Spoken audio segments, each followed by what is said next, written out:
Good afternoon and welcome to another exciting. I'm trying to be excited, Frank. I haven't slept in 24 hours, so I was trying to come into the show at 2:40 p.m.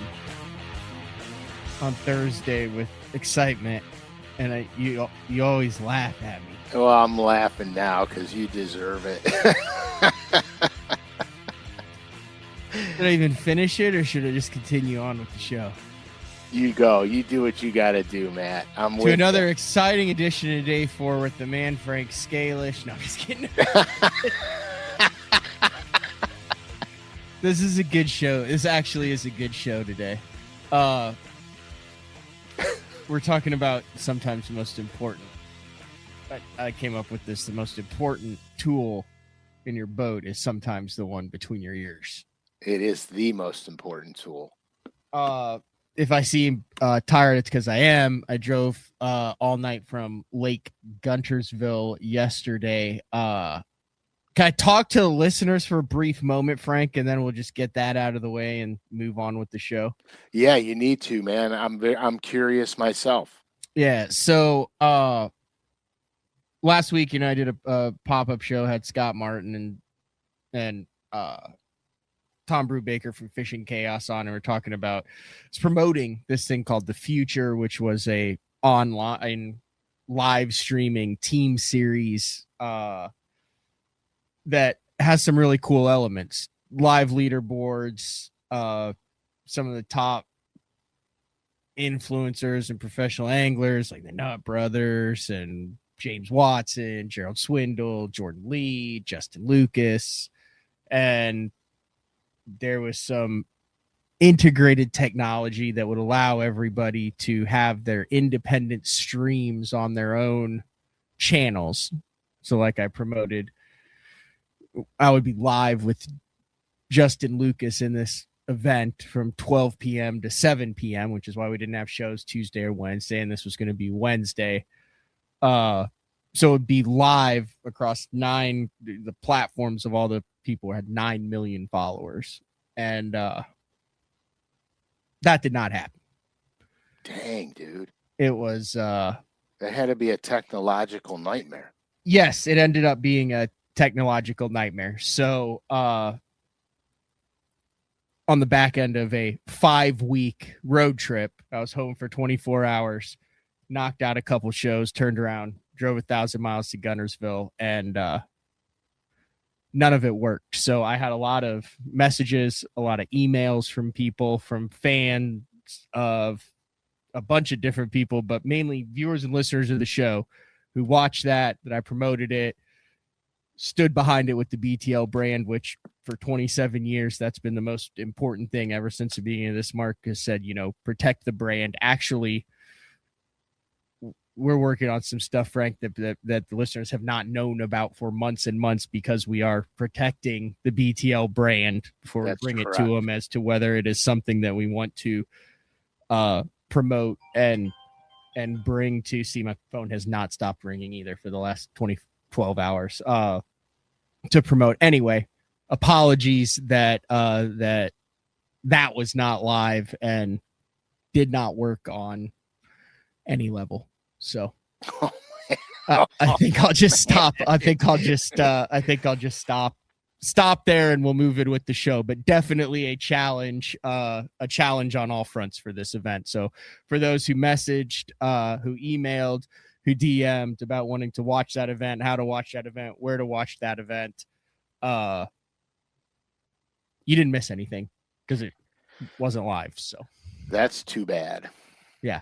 That's too bad. But lot of hours there, a lot of money there, Frank, for a lot of people. Yeah, and the reality of it is nothing ventured, nothing gained. I get that part of it. The other reality is that perhaps it should have been an experimental test run before they tried to go live. I like to give people the benefit of the doubt here. But it was, there's a lot of things that have to go right. Mark was going live in 2011. from the Water for the Elite series. We were doing live one-on-ones in 2017, 2018. I know how much testing, how much pre-production went into that, how much blood, sweat, and tears went into that just to be able to do it, you know, with Dave Rush and myself holding big giant cameras with all the streams connect. I mean, it's all antiquated stuff compared to what it is now, but it was a boatload of work that went into being able to make it work flawlessly. So, so they got work to do. They have work to do. The concept is very unique and something that I was excited about. The execution was not. So I guess apologies to the BTL listeners who were excited to watch that production and was promoted with it and talked about it on and did shows about it, and there was nothing to watch. But onward and upward. Yeah, it sounds like you could use a mental break, Matt. Yes. So when you messaged me not yesterday, it was multiple days ago, and said, hey, day 4, number 244 is the mental side of bass fishing. At the time, I thought it was interesting. Now, I think I might need it. Yes. You know, this is something near and dear to me because I've experienced a lot of this. And I went from being really good to really bad to good again. And it was a process. And I think what we're going to do is there's some guys on tour right now on the opens and even the elites that have had great seasons only to be followed up with 1, 2, 3 bad ones. And in every professional sport, baseball especially, you see it with the hitters and the pitchers where they go into a slump. They can't hit a ball to save their life. They can't throw a strike to save their life. And the crazy thing about it is it happens in bass fishing too. And so here, when everything is going good, you're making all the right adjustments. Your decision making is smooth. It's fast. It's accurate. There's no second guessing involved. You have nothing to change. All you have to do is just keep on going because everything is working. But when things go wrong, and believe me, I can relate to this part of it. When things go wrong, this is the fight. This is your slump. What is the problem, or what are the problems? You know what I mean? But this is crazy. The main catalyst for all of this, believe it or not, is a loss of confidence or it's being overconfident. And overconfidence is easy because you think you're too good to learn anything now, so you plateau.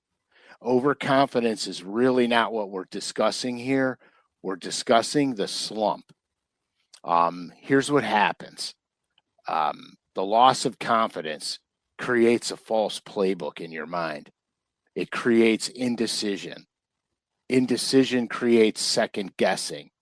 Second guessing is a giant snowball chasing you down a hill. Essentially, you can't run from it. You can't win. It's going to get you. Mm-hmm.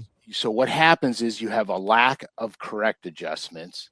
You have a lack of true focus, and you're very slow to make a decision. Did you watch my video from Kentucky Lake? Is that how this topic came about, Frank? It came about from several different reasons. And it wasn't your video from Kentucky Lake, but it came around for several different reasons. And Kentucky Lake might have been. Okay, continue, because I think after this, I think we could maybe use some game footage to confirm some of these things that you're talking about right now. Okay, so here. Back to the seminar. So I did a locker room with a person that will remain nameless because I promised that person. Struggling right now with this. So with all that, lack of correct adjustments, lack of true focus, slow decision making, here's what's happening. You're not calling on your subconscious past fishing experience for the changes or adjustments you need to make. You're out of that. You're not doing it. Now you're just making changes just to make a change. You're not in the moment. Basically, you're going through the motions. You're not really fishing, even though it looks like fishing. You're not really fishing. Mentally, you're just out of it. Okay. The good news is, and no pun intended, we could right the ship. I mean, we could fix this. I know firsthand because I had a fantastic season, and then the next season I couldn't fish my way out of a bathtub full of fish. I had to really get my stuff together, and I didn't quite understand how, what, or why. So if you're fishing well and things are working for you, listen to this too, because introducing this process I'm about to talk about periodically into your normal fishing will help prevent these slumps or losses. So here we go. This is crazy, man. The first thing is, don't worry about what you think other anglers are thinking about you. Because truthfully, and no taking offense to this, truthfully, they don't care. They just don't care. They're too focused on themselves. Then you have to avoid dock talk, because most of dock talk is BS anyway, and it takes you away from your game. Here, I'll give you a perfect example. I was in a Bassmaster event, and somebody told me they were catching 55, 60 a day. And I was a little freaked out by that, because I was only catching about 10 or 12 a day. Still strong. And right. And I thought I was really missed something somewhere along the line.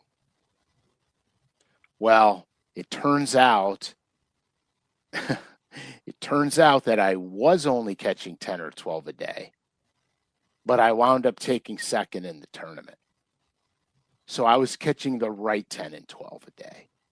If I would have spun out of control with the dock talk, I would have abandoned what I was doing to go try to do something else that was theoretically not a winning strategy. So don't listen to the dock talk. Now, this is gonna sound funny.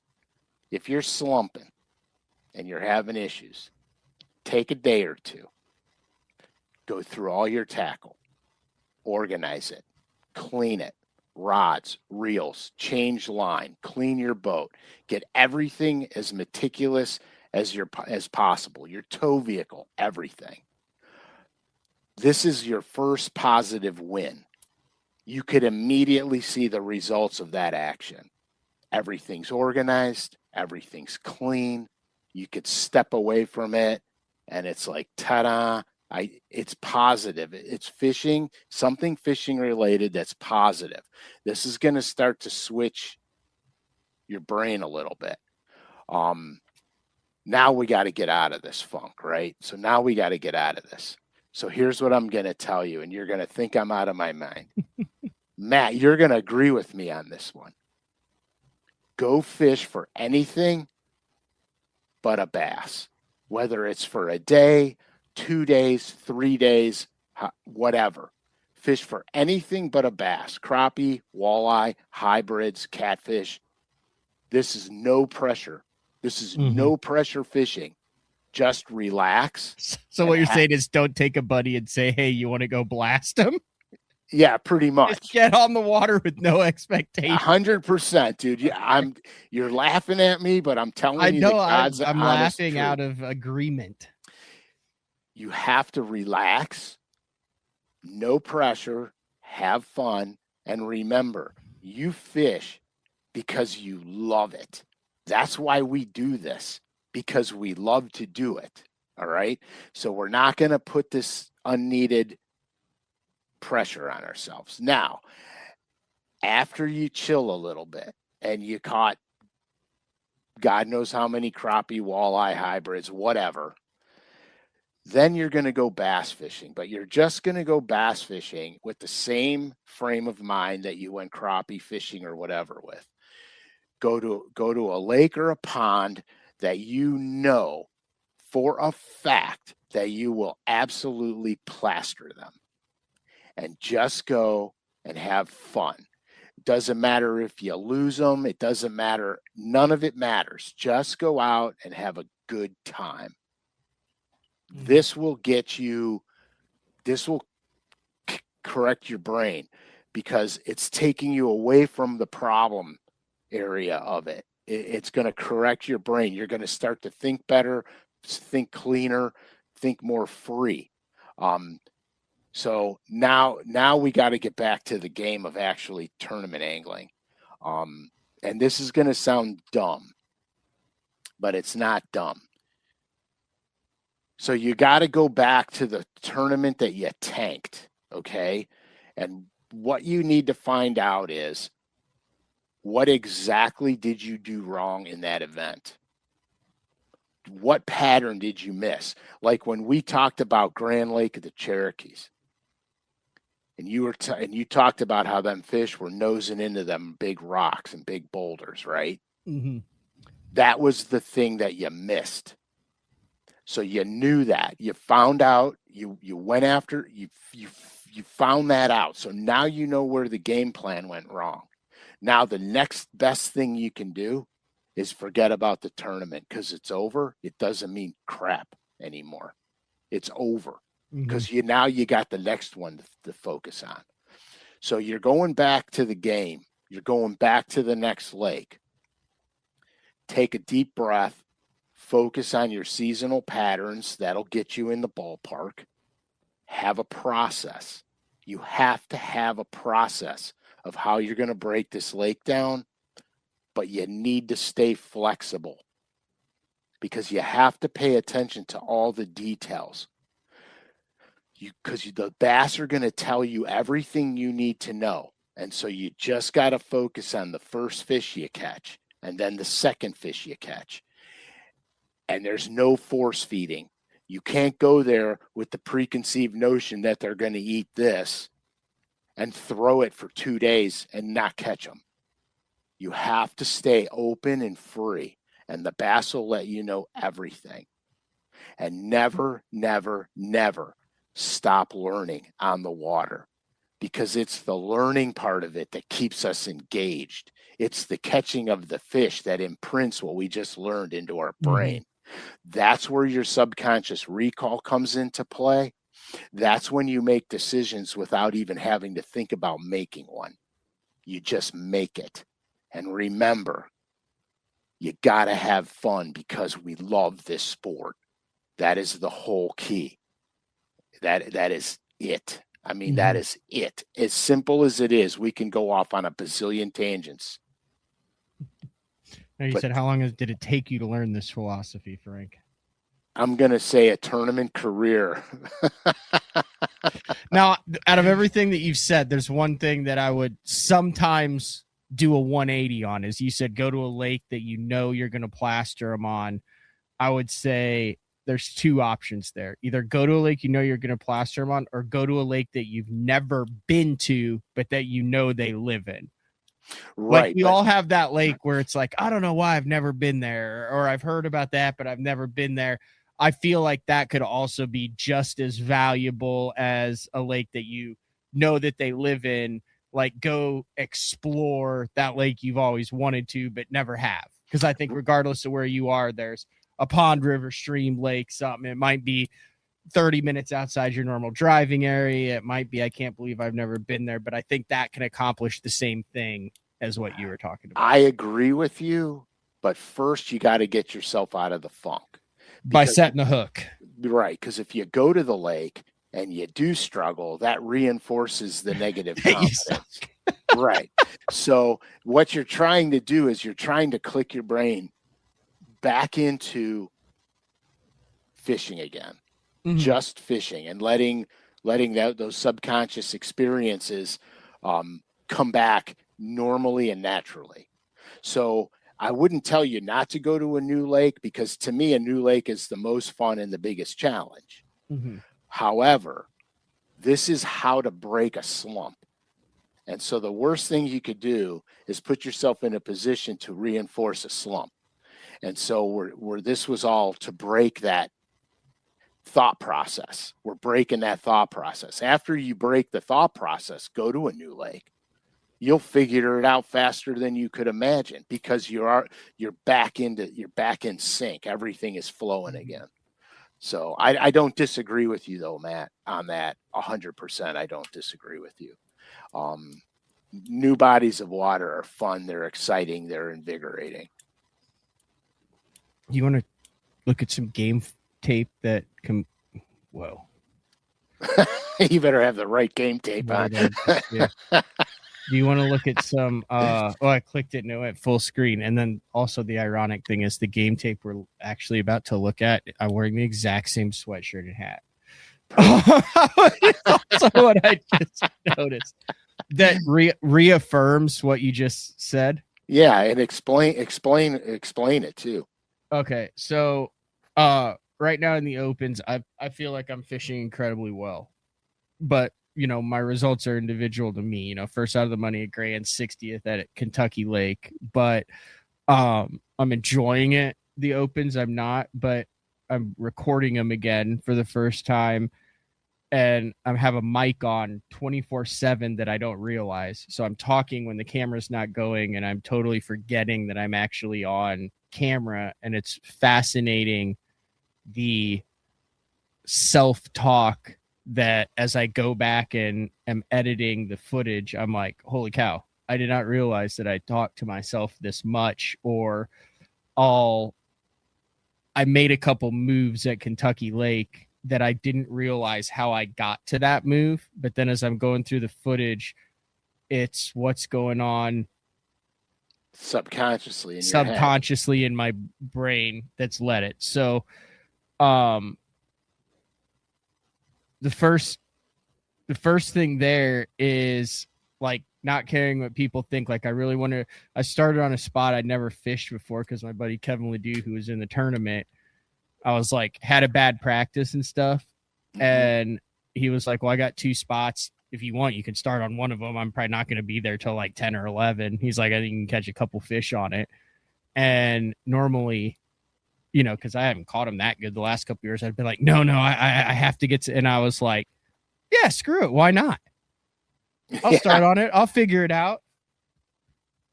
Which is different. But on day 2, things weren't going my way, and I made a series of mental decisions that allowed me to come in with a below average bag of 11 pounds, 12 ounces.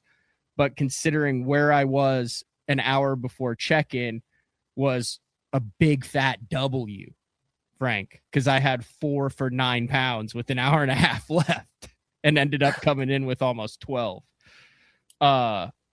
So we'll listen to some of this, and I think I will let you walk through what your thoughts are, but I think it'll kind of reaffirm what you were talking about. See, look at that. Same hat, same shirt, completely. Perfect.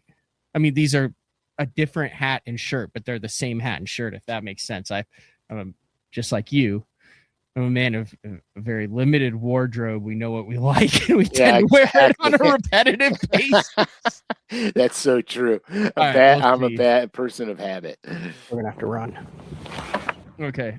Listen to this stuff here. Like, this is where my mental Oh, this is bad. This is so bad. Like I'm going through it. Right there, you could tell that where I'm talking like to myself on that.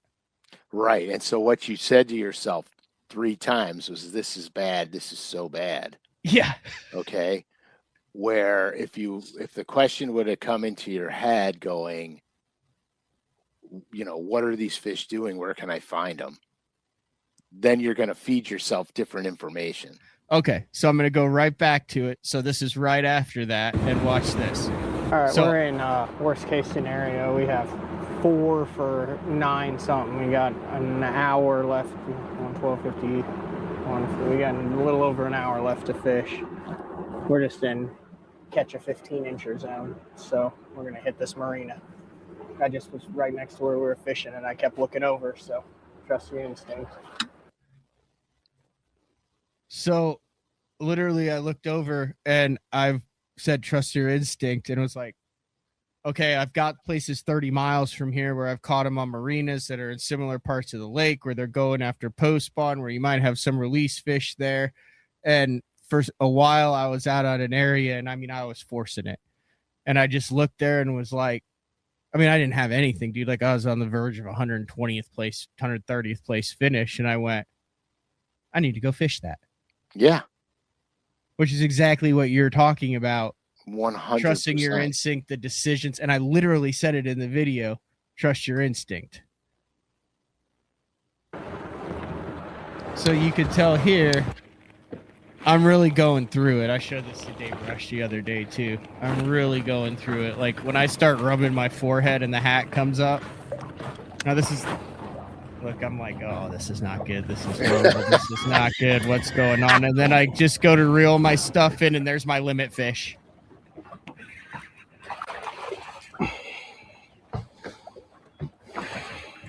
That's a weight off the shoulders when the fifth one comes in too. Thank God.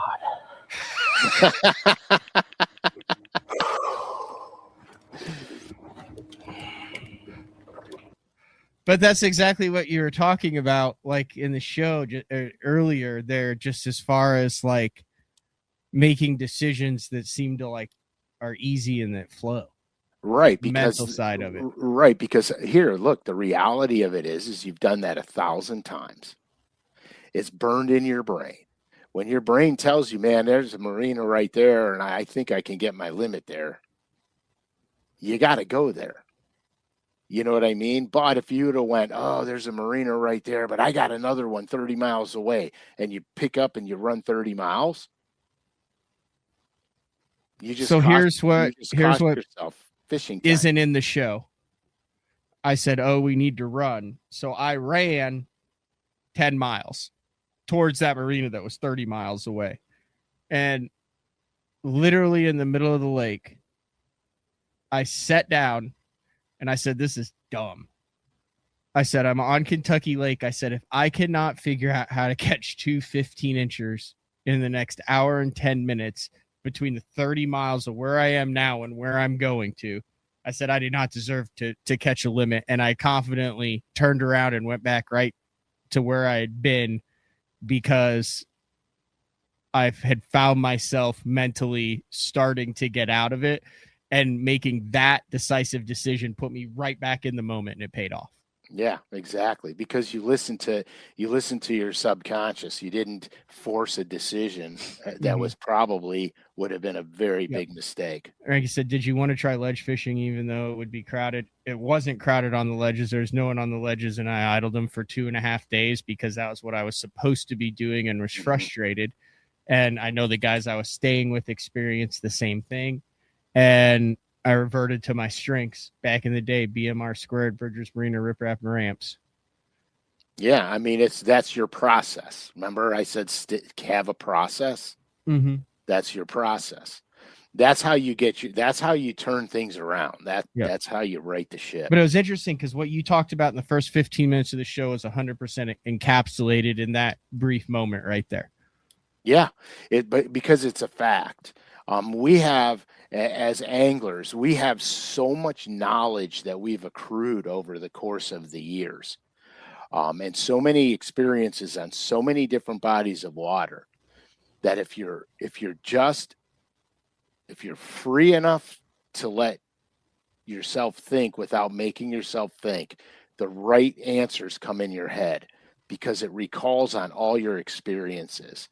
The minute you start to plant bad seeds like, man, I suck, or what am I doing out here, or whatever, your brain's going to go, hey, let's give you about 55 reasons why you suck.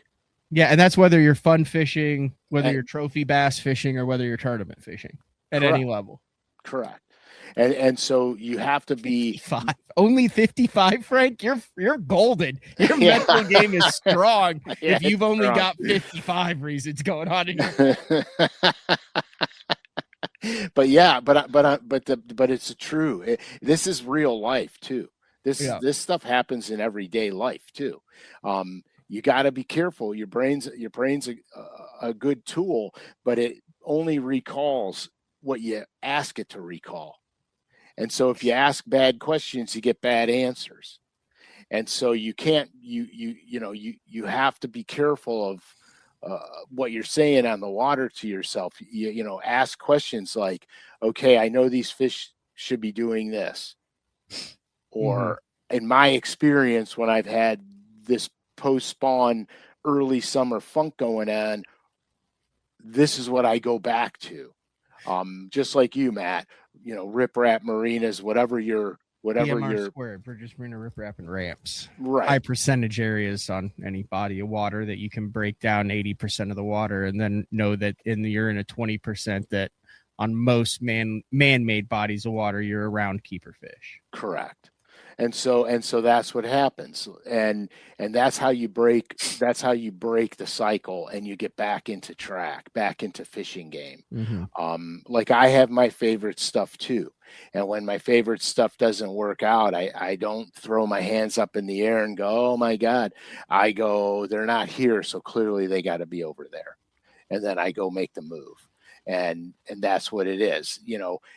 There's ways that I really love catching them and want to catch them that way all the time. Like here, I went out the other day. They were spawning everywhere. Still. I could have caught a bazillion of them. And I said, no, I'm not sight fishing. Not because I don't like to sight fish. I didn't want to disturb the fish. And so I just said, I'm not sight fishing them. And so I went and fished for ones that haven't come into spawn yet. So I went to fish for pre-spawners, and I went to fish for post-spawners. And I didn't have a terrible day. I caught some pretty nice fish. I caught about 23-ish maybe. And I only fished for 4.5 hours. And so it was a good day. And I refused to sight fish, even though it would have been easy, because they would have been mixed bags. It would have been really easy to do it. I put down the flick shake, I put down the Ned Dinger, and I picked up a free rig, a jig, and a flipping stick. And I said, and a jerk bait. Then I said, nope, I'm not even going to go near them fish. I'm leaving them be. And I found betters everywhere I went. And I said, nope, I got to stay off of these fish. And just because I didn't want to make it a bed fishing day. Because if I did, I would have had a really good day. But I just didn't want to do it. And so I didn't do it. But that was a rare circumstance where I had the option to do either or. A lot of times the bass don't give you the option. And in a tournament, you got to take your best option.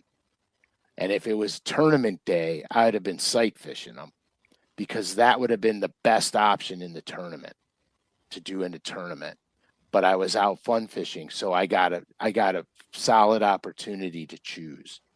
And here, a couple of days prior to that, I just went out crappie fishing. What are your thoughts on, you were mentioning work on your tackle, clean your stuff, go to a new lake. But what are your thoughts on do something completely unrelated to fishing for a week or two? That's a positive. Get it out of your mind. Find another hobby other than the fishing. Yeah. Well, yeah, because here's what happens when golf, badminton, pickleball, sports card collecting, sourdough bread baking, chess playing, Facebook trolling. Yeah, no, it's not. Don't even bother with that shit. But no, but the reality of it is that taking a break until you want to fish so bad is not a bad option either, because over the course of that time where you were preoccupied with maybe golf or whatever you were doing, you weren't thinking about the fishing stuff. And then all of a sudden you get to the point where, man, I got to go catch something. Yeah, golf might be a bad example, because for 99% of us, that just gives you a whole nother 100 reasons why you hate yourself. You're like, man, I thought I thought I had a lot of flaws on the water, but wait till I get on the They're just following. They're just following me everywhere. I'm a failure on land and sea.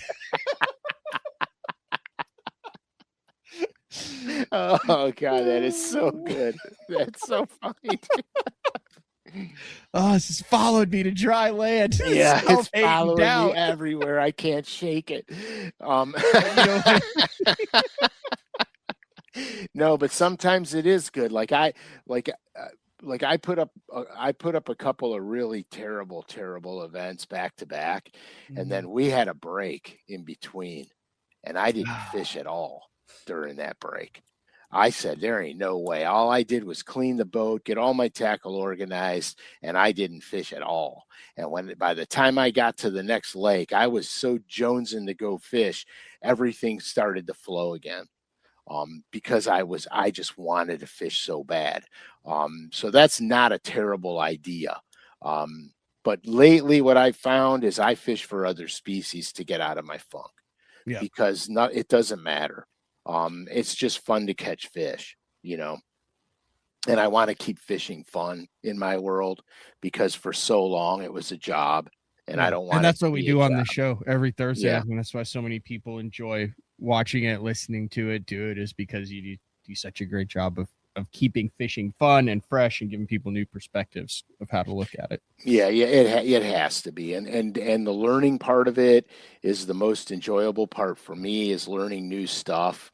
I mean, we knew that when I started messing around with Live Scope for the first time, and you and Frankie were, trying to help me through the struggle, and now I'm very confident with Live Scope. I'll throw the minnow out there. I don't even look where I cast. I just watch my screen and I throw it out there, and then it's falling right down on top of that fish.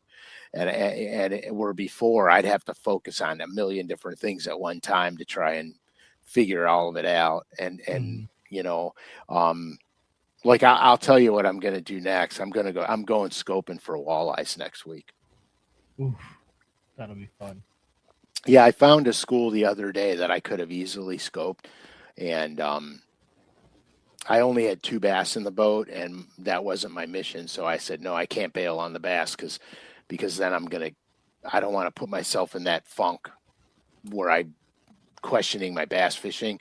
So I didn't. I went bass fishing, and I absolutely throttled them that day.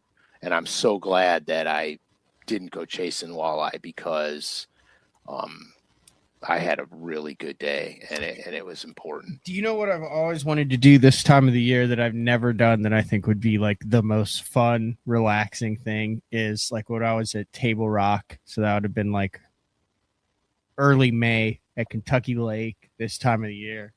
Is I wanted to just have a day where I go get a dozen or 2 night crawlers on my spinning rod with 6-pound test, little gold Aberdeen hook, and get around these marina floats and docks where you see those 8 to 9 inch bluegill up around the floats, just kind of sunning themselves. And you see the schools. For the last 15 years, I've always told myself, you know what? I'm going to come back out here on a nice sunny day, and I'm going to get me a nice mess of these big bluegill. That's going to be so fun. You see them swimming around, and I've never done it. Yeah. Never have I ever done it. And you. To me, that would be so relaxing and so fun. Get a little country music going on in the background, a little sunscreen on, dude. Bring a buddy out, just have a good time, and then bring home 15, 20 of those suckers and fry them up. Yeah. And so I haven't, when the bluegill go on the beds up here, we get some big ones, dude. And, 10 inchers, 11 inchers, nice gills. It's a master angler sized bluegill. Yeah. And I've been saying to myself, next time these little dudes get on the beds, I'm going to come here and knock a dozen of them out and bring them home. And I haven't done it either. And the other day I was out on this one inland lake here, and there were empty bluegill beds everywhere. And I'm like, missed it. Yeah, I'm like, oh my God. I found them honeycombs, dude. They were Matt, they were so predictable. They were on the inside swings of shallow points with sand and a little bit of gravel on them, and they were all honeycombed out on the And we inside just did a edges. show about it. Yeah, they were I honeycombed saw them out. on Kentucky Lake too, where I was like, I need to take a picture of this and post it for day 4. It was just random. I was like idling in between islands, and I was afraid I was going to hit a post of an old duck blind, and then it was just boom, bluegill beds. It's and it's so much fun to do, and it's like, God, I haven't done that since the kids were little. That's how long it's been since I actually went bluegill snatching. That's fun. One of the other reasons we talked about that was because your last signature series was the bluegill, FS bluegill. Yeah, it is towards the end of the month. Do we have any teasers or anything you want to share on the next signature series color, or what the status is of that? Yeah, but it's not. I didn't think about bringing it up here. That's fine. You just give us a little tease, because that should be live on Thursday. What is it? Thursday the 4th. The 4th. Yeah. Do you remember what it is? No, I don't. That's fair. I don't. I'll tell you why. Because we had to switch because of production. We flip-flopped 2 of them, and I don't remember. Wrong thing. I have a note here, but I don't want to say the wrong thing because I did that before. Remember, I promoted the wrong lure. Yeah, and in your defense, this is something I should have done prior to the show, but I drove all night and then fell asleep on the couch while I was supposed to be building the show, which is why it was 2:40 and not 2:30, because I got back at noon. Think about the rest you're going to get tonight, dude. You'll sleep like a brick tonight. Oh, yeah. Well, more so tomorrow night, because Court's back in town tomorrow night. Yeah, I'm going to just tell you something straight up. I used to night fish a lot because our lakes get really crowded. Mm-hmm. And at night, you catch the giants of the giants at night. And I used to do it a lot. And then my kids were all born and stuff, and they were in that 2-3-year-old range. And I called a buddy of mine. I said, dude, we got to go to this lake, man. They're on, but don't even show up to the ramp until like 10 o'clock at night. And I said, we'll crush them between midnight and 3 in the morning. And we did, and we smoked them, dude. And we caught them until sunrise. And I got home, and Rachel was so pissed. I got home, and she's like, you're going to take care of the kids today. Oh, no. And I was like, what? And swear, dude, that was the last time I went night fishing. It destroyed me for a week. I was destroyed for a week. It's like, you could tell, like, I mean, I came back and got hit with the Oklahoma allergies, and I just drove 1,100 miles in 2 days, and the back end of a 5 weeks in a row on the road. Oh yeah, dude, I can tell you're spent. And of course the refrigerator. So apparently we've got a Samsung refrigerator where the condensation builds up and then freezes on the fan, so it sounds like a diesel truck. I've got to take apart the fridge and thaw out that for the fan, and then the dishwasher stopped working. Oh, crap, dude. Like, it's just all these things that are going on at the same time. And then Court found the worst thing that you could find we have separate bathrooms. Key to a happy marriage is I concur. For her, yeah, for everyone involved, mainly on my end, because she doesn't find me as repulsive. But anyway, I've got a shower in mine, and she's got to stand up to, and she found a wolf spider that was stuck in her bathtub. So emergency, we're basically fumigating the house tomorrow. So everyone's safe and no one dies from the wolf spider. All you have to do is extract it. She said she threw a shoe at it 3 times before she hit it. and I wasn't home, and she was like, that would be the equivalent of you just walking into the living room and it was filled with snakes. And I was like, if that's the equivalent, then I will have every exterminator. I mean, just one little bitty wolf spider. That's it. No other bug, They don't eat much. So we got a lot of house projects going on. So the funny thing is, I'm not afraid of animals. Like I don't care about the spiders. I don't care about the snakes. I don't care. I could care less. Yeah, same here. Whatever. But the same here with everything but the snakes. But I think that I have I used to catch them, and then you have to have like one, I think, experience that frightens you, and that like was seared into my memory. Like, what was it? I don't know if I've told this story before or not. So I had friends, like I'm talking, I was probably 10, 11 years old, and they lived next to these woods that had a garter snake, like a common garter snake, like den. Mm-hmm. So like around their house in the spring when they came out, you could go catch 50 or 60. Yeah. Like, I mean, it was, looking back on it, I would have never even visited their house. Like, it was like, if you wanted to go find a garter snake, you could. That's how many there were in the area. And they had like this sandbox. Gosh, this is bringing me back to some weird core memories, Frank.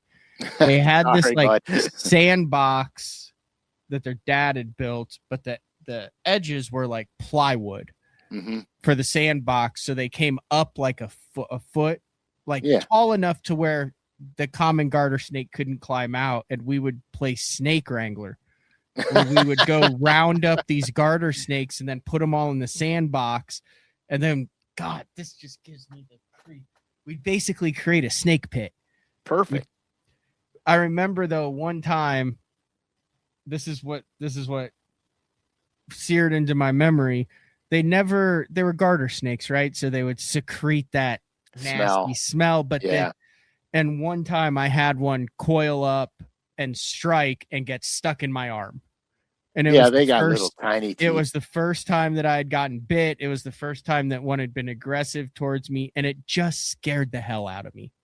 Yeah, ever since I got bit by that one, I have had beyond a phobia of snakes for the rest of my life, and I don't know why. Yeah, so I'm not afraid of snakes. I catch them all. Even some venomous ones. Oh, I don't like ticks either. Ticks piss me off. Ticks piss me off. See, I won't walk the bank, Wes. I will walk the bank. The last time I won't walk the bank unless I think the snakes are in hibernation. I don't care how good the pond is. There's nothing worse than walking up to a farm pond and something moves up next to your left foot. Yeah, well, here's the deal. So the first time I was ever on Santee Cooper, we were at a Bassmaster event. And it wasn't the first time I was on Santee Cooper, but it was the first time I was really fishing a major tournament on Santee Cooper. And I saw on Google Earth there was a backwater, and I was trying to get into the backwater. And I had to go through all these cypress trees, and it was very cold that morning. It was really cold, actually, and windy. And so I'm going through these cypress trees, and I'm literally grabbing the tree, pulling the boat, pushing off of one tree to grab another branch and pull the boat in because I couldn't put my trolling motor down because of all the cypress knees. And you know how they got the lichen, the moss that hangs down from them? Oh, yeah. No, I ain't getting near that stuff. So I'm like, I don't want chiggers to fall in me, and then I got to pick them all out of my neck. So I'm holding the moss back with my hand, and I'm grabbing branches and pulling the boat in. And out of the corner of my eye, I saw something move. And I just turned my head and looked at it, and it was a water moccasin, and it was all curled up in a pile of lichen. And it was literally like inches from my face. And so I stopped moving, and I had my fishing rod, and I take the fishing rod and I put the butt of the rod against the tree, and I slowly push the boat away from the tree, right? No, we ain't catching them on cypress. Wait, check this out. Don't think too much of it. I pushing and pulling. I'm not paying much attention. I get back in the backwater and I'm like, man, am I going to wreck them back here? And I fished this entire thing and I never got a bite. And I'm like, you got to be kidding me. Well, now the sun is out. Okay. And it's not blowing hard at all. And it's hot, warm. And I got to go pull my way back through the cypress trees. So I go in there kind of aggressive because I did that. Wait, yeah. I got to read that. Oh, thanks, Nathan, man. I appreciate you, buddy. And so I'm grabbing these branches and I'm pulling them. And dude, I must have seen 30 snakes in them trees in the lake. And they were falling off next to the boat and everything. And all I could think about is if one falls in my boat, remember how the old boats, there's a hole between the gunnel and your center console and they can get in the hole. Oh yeah, Yusuke Miyazaki had one climb in there and they never found it. Yeah, you can't ever get them out. So that's all. So two thoughts came through my mind. They rolling it on pad in the no wake at Wheeler Lake going, snake. What a climbed in his boat up in that hole. So two things are going through my head. If I get bit by one of these things, it's going to bite me in the face because they're all head high. Yeah. How long before 30 minutes? I'm like, how long before paralysis can I get the boat out of here and get on plane and get back to the ramp in time for medical attention? Or if one of these things falls in my boat and goes in the hole of the boat, I'll never get them out. I'll never get them out. You'll be driving and all of a sudden you'll look down. There'll be a damn water moccasin next to your foot. Yeah, dude. So anyway, so long and short of it is, that's one of the experiences that I had with those water snakes on Santee Cooper. And when I tell you there were 30 of them, They were falling off the trees. I'm pulling the boat through there. You hear a splash and you see them swimming away. And then, of course, they always try to get up your transom. Mm-hmm. When they get to the back of the boat, they're trying to get up the transom, and I got my fishing rod and I'm trying to knock them back in the water. And it was hilarious, dude. The only go ahead. I was gonna say, which snake is it? So like some places that I go to, I'm clearly like, okay, that's a water snake. But is it the ones where the body sinks, or what are the? Don't want a snake that the whole body. The head of the snake is wider than the meat that it meets. So the head of the snake is wider than its neck. That's a foe, not a friend. Yeah, that's a bad one. Where their faces are slender with the body, the water snakes are usually not toxic. Usually not. Now that's not 100%. Now I will say this: most of the people that are around me that know me, and I will say this as fair warning, know that snake pranks.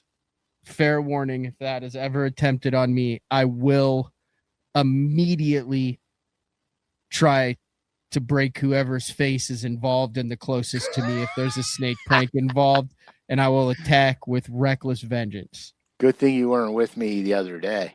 No. This is if like they're like, hey, we'll put a snake in Pangrax. You know what I mean? Like mess with me with the snake stuff.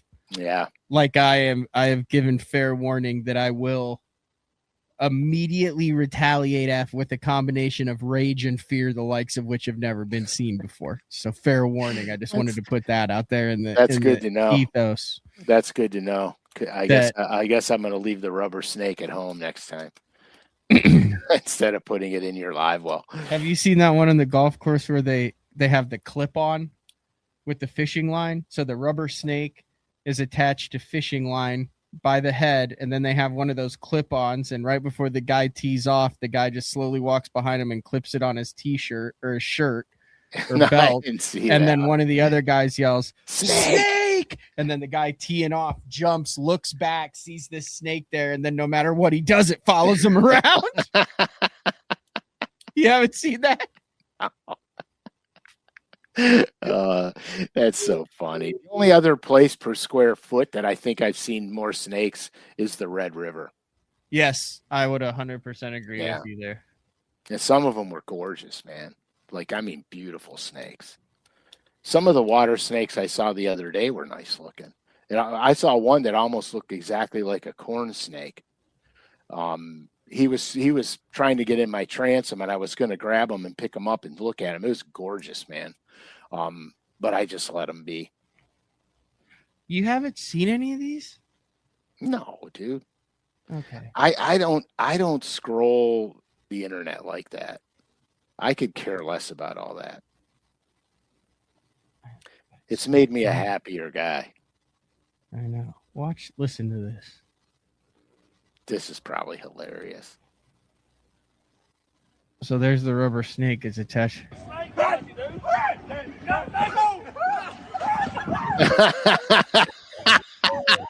And I would have. Oops, sorry about the language. I would have been. Sorry about that, folks. Did not mean that the language there, but I would have been prior to that. I would have told you that was fake, but knowing what I feel inside when I see it, I know 100% that is how I would have reacted to. Well, here, listen, I'm going to tell you what that's like. When you go to the baseball games and you sit behind home plate, they got the mesh netting up. Yeah. Every time somebody foul tips back there, look at that. You'll see everyone ducking out of the way, even though that ball cannot get through that. Mm-hmm.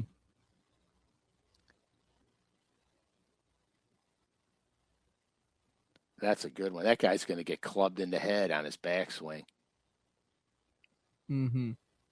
Because it's the last thing you're focused about, right? Oh, yeah. Oh.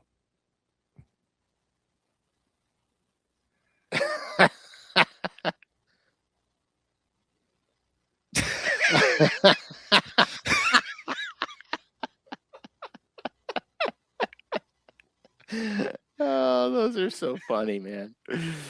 Yeah, I'm not afraid of snakes. Back in your day, if you had done that, if a guy did that on the golf course in Cleveland, where you chopped down the prize tree, that'd be the last thing they ever did, wouldn't it? I cannot confirm nor deny what you were talking about. Have you ever seen a bass eat a snake? No, I have not physically seen one when I'm fishing. But I used to throw a lot of ribbon tail worms with no weights on them and slowly crawl them across the grass. Now you think that was a snake imitator? I don't know what it was. I probably. I couldn't even throw a snake lure. We couldn't bring myself to do it. I've seen them. They had a lure back in the old days that was a snake. You know where I live, right? Yeah. It's not wilderness, but it's outdoors. I've seen one snake in the 5 years that I've been here, and I was mowing the yard, and I was going around that mound out there, and I saw one, and instantly, I mean, it literally was just slithering away, and instantly, both of my feet went up as high as they could. So I'm in my John Deere mowing the grass with my feet up as far as I can, just plowing, just get away from it as much as I could. That is outstanding. That's so I need to funny. hibernate for about 14 hours. Yeah, well, you will. Trust me. You absolutely will. Yeah, there was a big snake, the bass professor came out. Yeah. It was a snake, head and everything on it. Mm-hmm. But I don't remember the name of it. No, I never bought it. And no, I never threw it. I want to say that's not Doug Hannon. Who's the bass professor? I think that's Doug Hannon. Yes, I found it. Oops, I found it. Yeah, I finded it. Matt, you need about 10 hours of sleep, bro. I can't even hardly see either. Do you ever get so tired that when you rub your eyes, it burns intensely? Oh, yeah. That's how I am at. It is the Doug Hannon 9-inch original topwater big bass fishing kit. And is the anaconda in there? Why is it here? Why is it not showing up? I don't know. You're the magic worker with all them buttons, not me. Yeah. Yeah, that's it. That's a big note. 18 of Doug Hannon snakes, 9-inch topwater original big bass system fishing kit. That's great. Look at those things. All it is a ribbon tail worm with a head on it. Yeah, pretty much.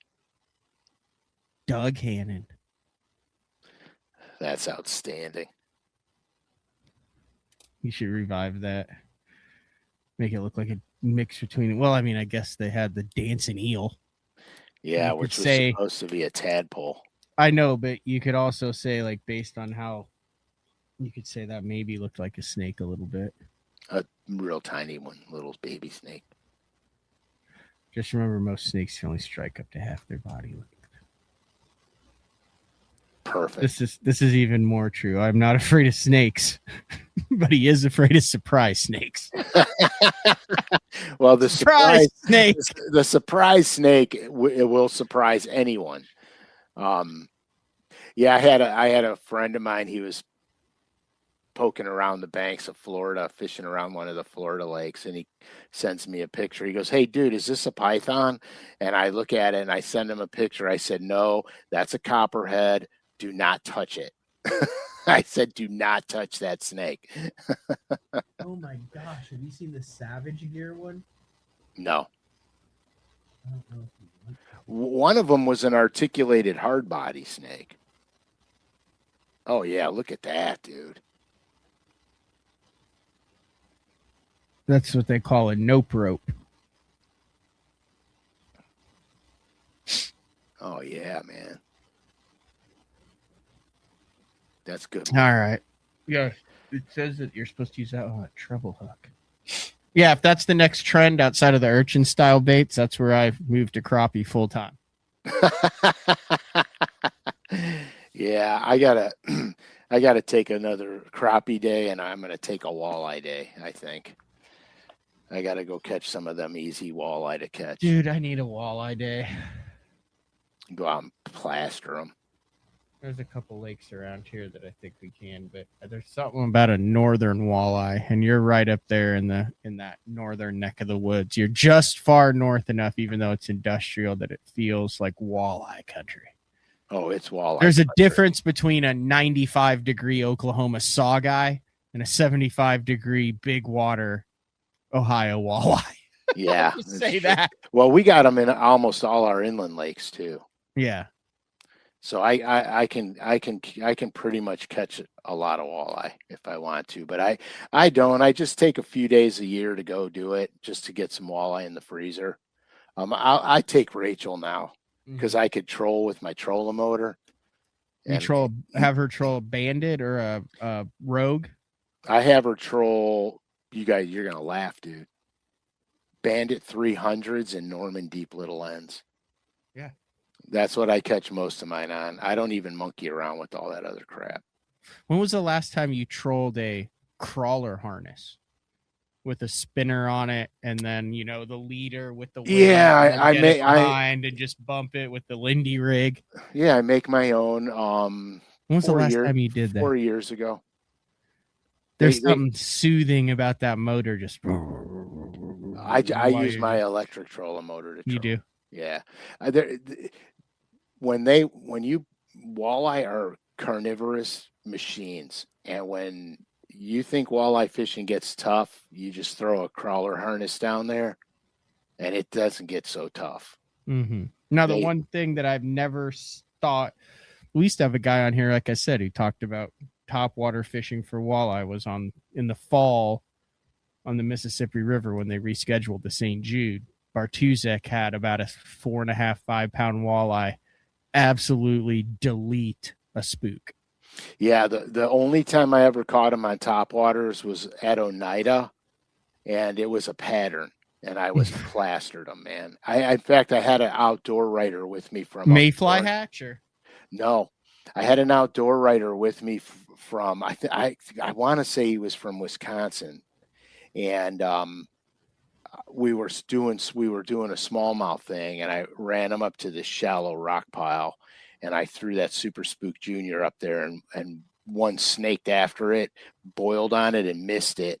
That's the snake I was talking about, the hard-bodied snake. Yeah. And one boiled on it and missed it. And I looked at him and I said, I think that's a pike or a walleye. He goes, "You're on a topwater?" I said, "Yeah, man." I threw back out there and it slashed at it and it rolled out and I saw the white spot on its tail and I got him. I go, "That's a walleye." We caught about a half a dozen in about 10 minutes on it. And he did a whole article about that. It was really cool. Wow, the Doug Hannon, I'm telling you, as much as I hate this, this would be cool. You can get this on eBay. Look at that. And the instructional The DVD. ultimate big bass weapon with 1, 2, 3, 4, 5 snakes, a couple offset hooks, floats, coils, swims, super for big fish and salt or fresh, awesome lifelike, natural topwater swimming motion, as seen on TV, the fishing snake. Perfect. Of course, who has a DVD player anymore? I don't know, but it's valued at $20 back in the day here. Outstanding. That would actually be a pretty cool collection to the artifacts. That would be a very cool collection. What do they want for it now? What are we working with? $30. Oh, dude, go for it. No, I'm on the back end of a 5-week deal where I didn't get paid in any of them. I'm spending $30 on a 40-year-old as seen on TV rubber snake. Oh, you could justify that. I justified a lot of things over the last 35 days, Frank. Well, keep the drive alive, man. That's good. That's good. Well, I hope this the mental side of bass fishing. I know we kind of ripped through it, but I hope you guys pay attention to that because that was valuable. Yeah, this is true stuff. It's just funny because I mean, out of the millions and millions of people that fish, I would say,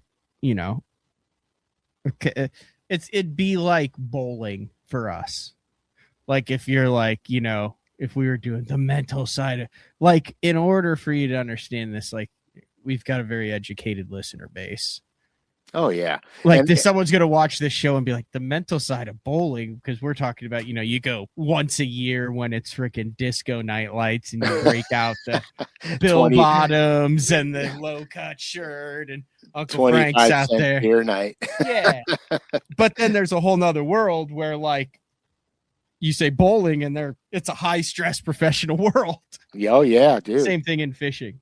It's funny that the same sport that causes so much stress for us is the sport that 99% of people use for stress relief.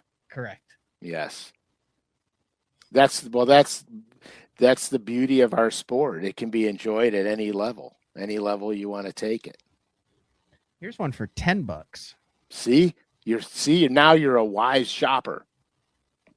There's one for, why are there 49 people watching this? It's the same thing. Watching the bidding? Yeah, it's $10 or best offer. And then it said there's 49 watchers on the one that's 30. Buy it now for 30. Just hit buy now. Get it. No, I'm not getting that. Well, I want to see it hanging up on in your wall. I could do the buy it now for $10 on the vintage 11-inch 5-piece snake kit. But does it have the DVD? Yes, this is see. Look, here's the. I feel like this is the exact same thing. It is. Buy it now, $10. Damn. That's a not even. I don't even want it. That's like if I wanted it, I would maybe get it, but apparently the vanilla white color is the hot color because there's $34 for 9 of those. Doesn't that look creepy as hell? I'm not even going to go down that road, what I think it looks like. It's like sperm, Frank.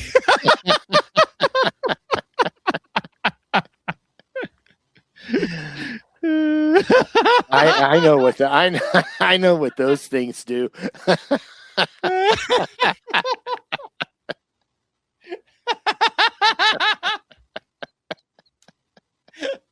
Oh my god. We have stooped to a whole new level. Oh, my eyes burned so bad I haven't slept. I fell asleep in the parking lot of a gas station last night. Perfect. Outstanding. You're a savage, dude. I don't these things. I don't travel like that anymore. I don't either, but sometimes when you're just But sometimes you just need to drive, Frank. Does that make sense? Yeah, that makes sense to me. Drive that disappointment and anger out of your body. I'm really bummed out that I have completely drawn a blank on the next lure. Oh my god. Look at this one. Doug Hannon was obsessed with this stuff. This one is the Burke Lure snake bait. There's Doug / Indiana Jones. I remember that back in the day. Yeah. Ew.